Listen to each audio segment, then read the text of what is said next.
Hello everybody, and welcome back to the Son of the Morning Comics channel, and also welcome to the first Fantastic Friday. Well, since we don't have any new comics coming out, I've decided that I'm going to go through the collection and we're going to review some of the older stuff, some good stuff. Got some different things planned on different days until the comic world and the real world goes back to normal, hopefully.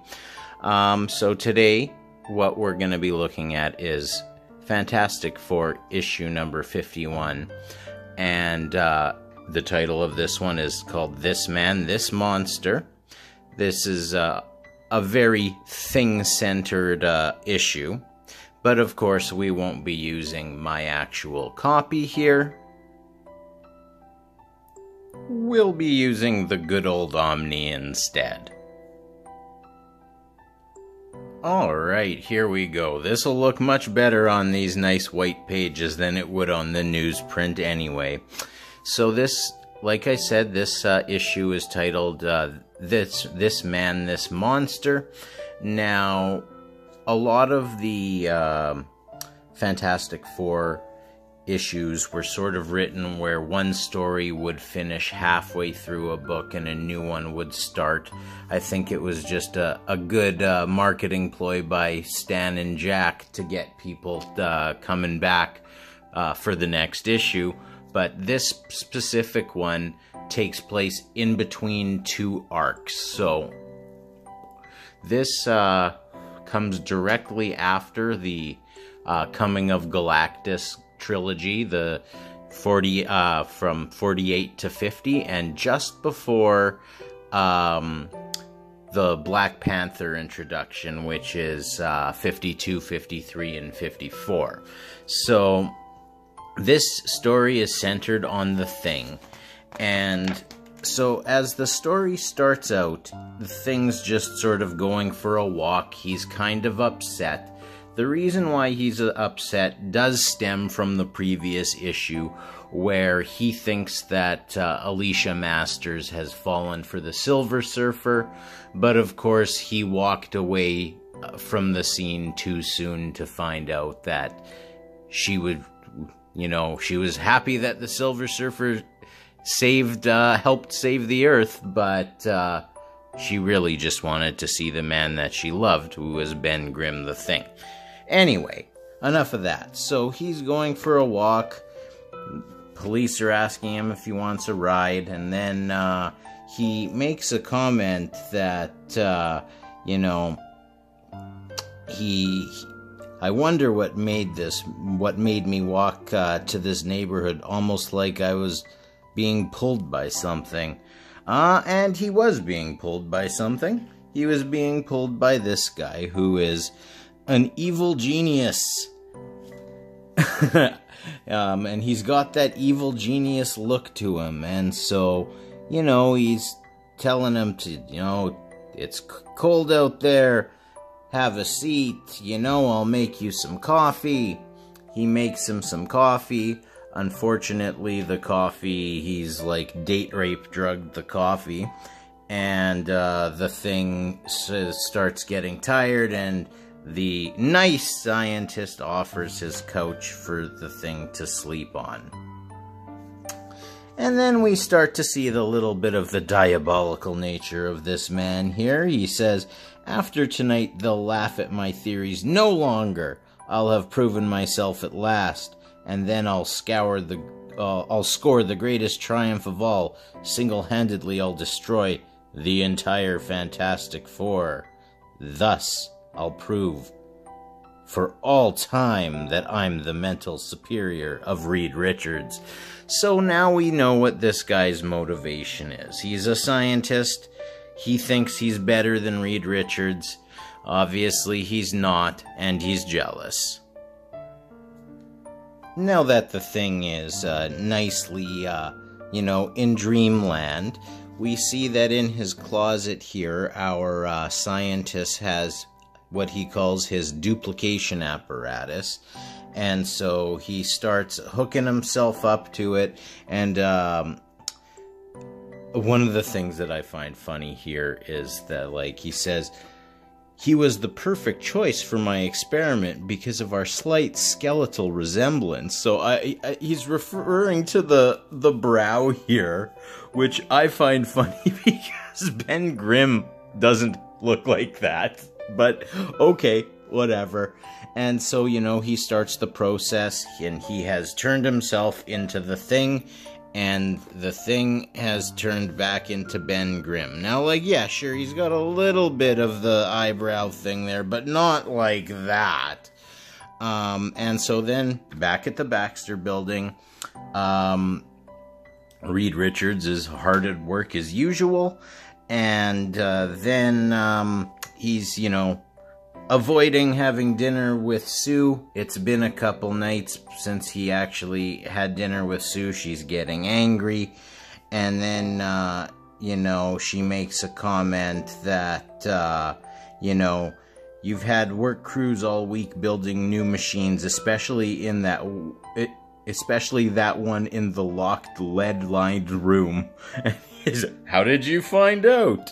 And then, the fake thing walks in, and then, you know, sort of interrupts them, so we don't get to find out exactly what's up with this room just yet.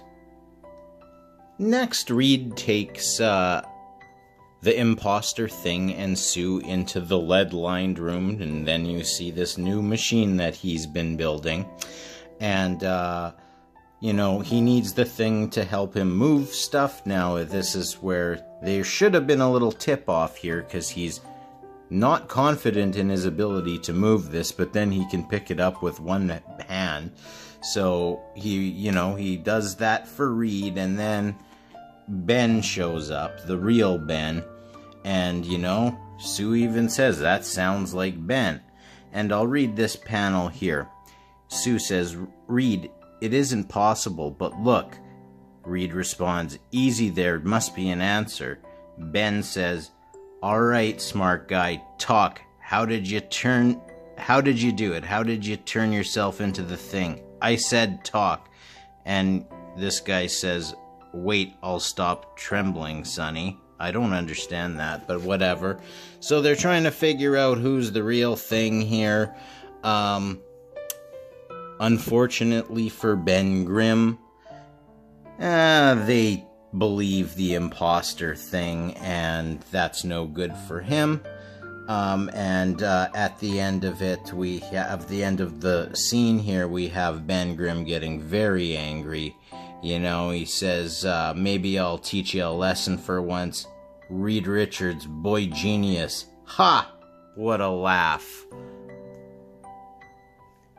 After Ben Grimm storms off, you know, Reed starts to explain to Sue and Imposter Thing what he's doing, that he's built. You know, we have all of these enemies like Galactus who can, you know, be faster than the speed of light. We also know that the Watcher and the Silver Surfer can do it too. In order for the world, for the Earth to have the defenses, we need to be able to break the same, you know, light speed barrier. So he has built a machine that's going to help him get into subspace, and this is the machine here. It's you know, I love these old 60s designs of things. Like, I loved, like, when Galactus came to the Earth, how, like, he builds a machine on top of the Baxter building, and that's how he eats the planet, or tries to in that case. But, very futuristic looking for the 60s, but, you know, I don't know what it would look like today, but, when I see some of those rockets that Elon Musk is shooting up there, it makes me think that it wouldn't necessarily be that big. But what do I know? I am clearly not an astronaut or a member of the Fantastic Four. So, you know, he's gonna go through there. The plan is, and this is, I find, very funny. So this machine is gonna take him into subspace. But he's He's gonna stay safe by having a safety harness around his waist, so if anything goes wrong, he can tug on it, and impostor thing can bring him back into the Baxter building. And then for the next few pages, there's like, Johnny Storm at college, and he almost gets in a fight with the quarterback of the team, but Wyatt Wingfoot steps in to help, and I don't know what to call Wyatt Wingfoot. Is he like a hanger-on of the Fantastic Four? I know he's friends with She-Hulk, but whatever the case may be, it's not important for the story. Back at the Baxter building here, Reed is preparing to do his jump off. Here you can see he does. He's out there.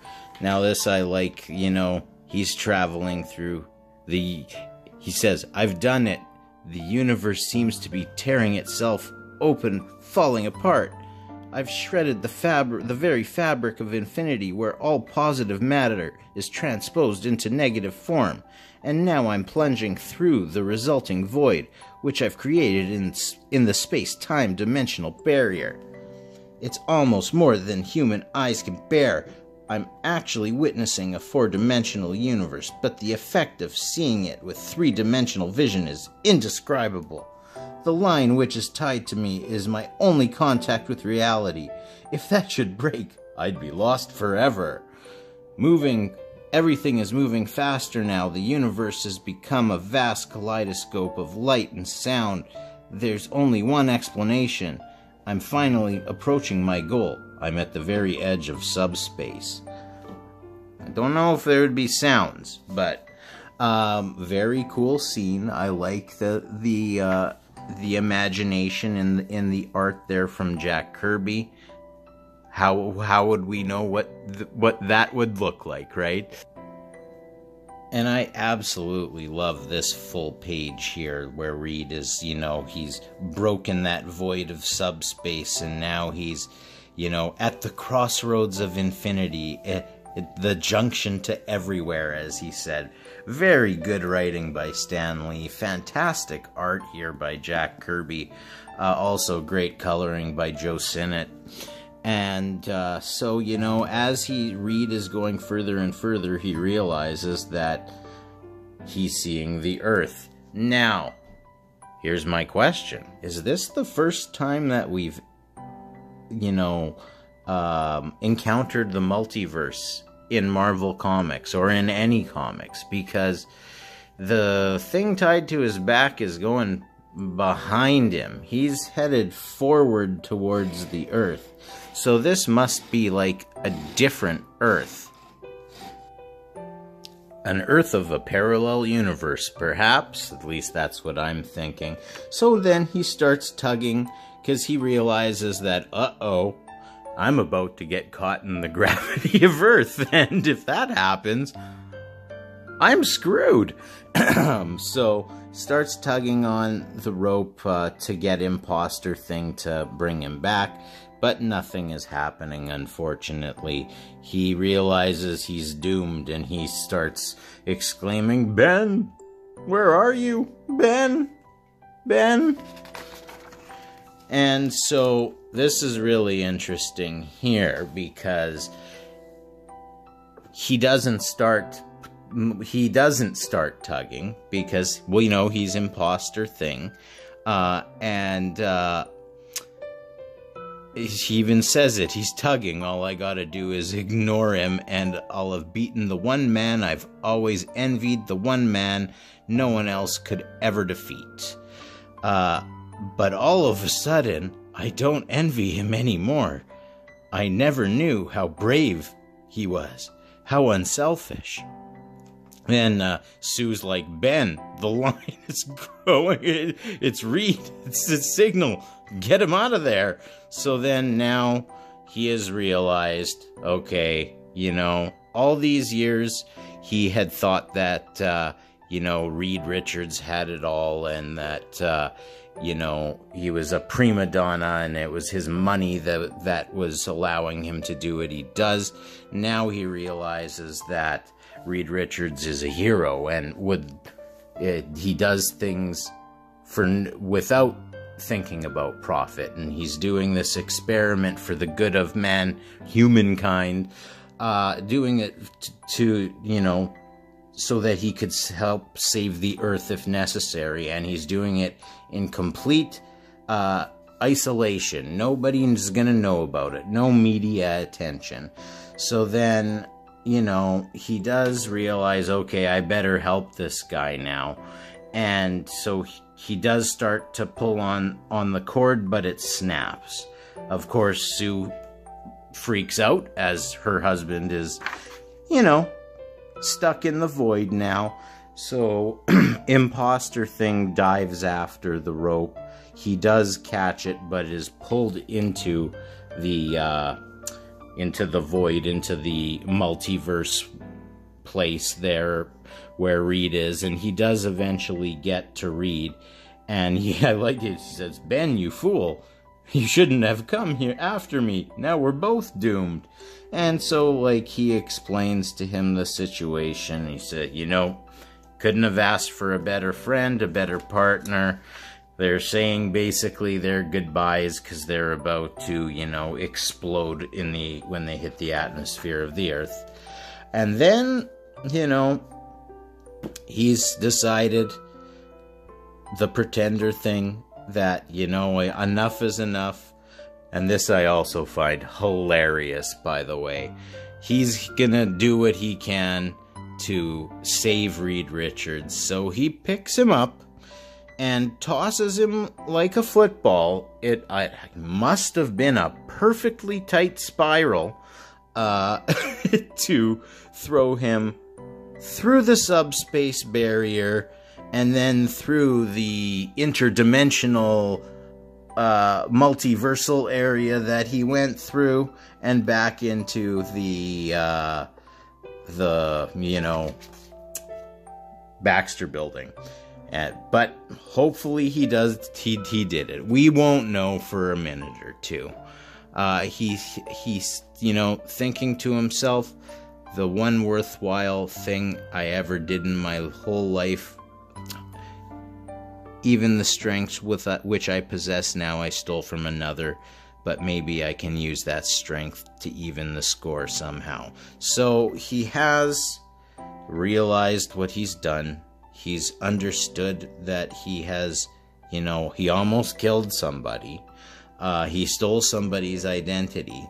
He's realized that Reed Richards isn't what he thinks he is, and he realizes that he deserves the fate for which he has. And as you can see him, he's just sitting there as he's floating towards the earth where he will ultimately meet his death. Now, right at about the same time, we have Ben Grimm going to visit Alicia Masters, because even though he's still, thinks that she's not into him because of the whole Silver Surfer thing, he knows that because she's blind, her other senses are heightened, she's gonna know that it's him.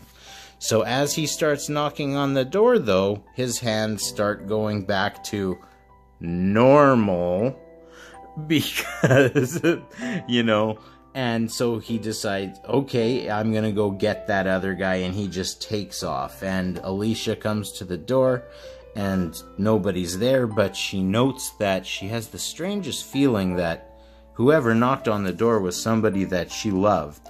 And back at the Baxter building, Reed Richards comes flying through that door. Obviously, Sue's very pleased that he is alive and safe. And then he's crushed, of course, because Ben is dead. They start to console each other. Then Ben shows up. Ben says, explain, so do you believe me now that it was an imposter? You guys should have probably believed me. And then I love what Sue says here.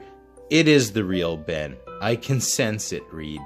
That's the answer I was looking for.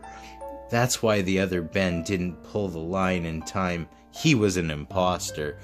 So you can sense it now, but you couldn't sense it then. Okay, sure. Anyway, everything ends happy. All of the Fantastic Four are intact.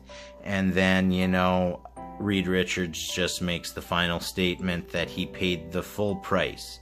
And he paid it like a man. So they know that he has, even though what he did was terrible, he ended up suffering the consequences for it. And so that is that. That is issue number 51 of the Fantastic Four. This Man, This Monster. Our first edition of Fantastic Friday. I hope you've enjoyed this review. If you like this kind of content, hit that like button. Subscribe to the channel. Leave a comment. Hit the notification bell. Drop me a line over at sonofthemorning7 on Twitter, and have yourself a wonderful day.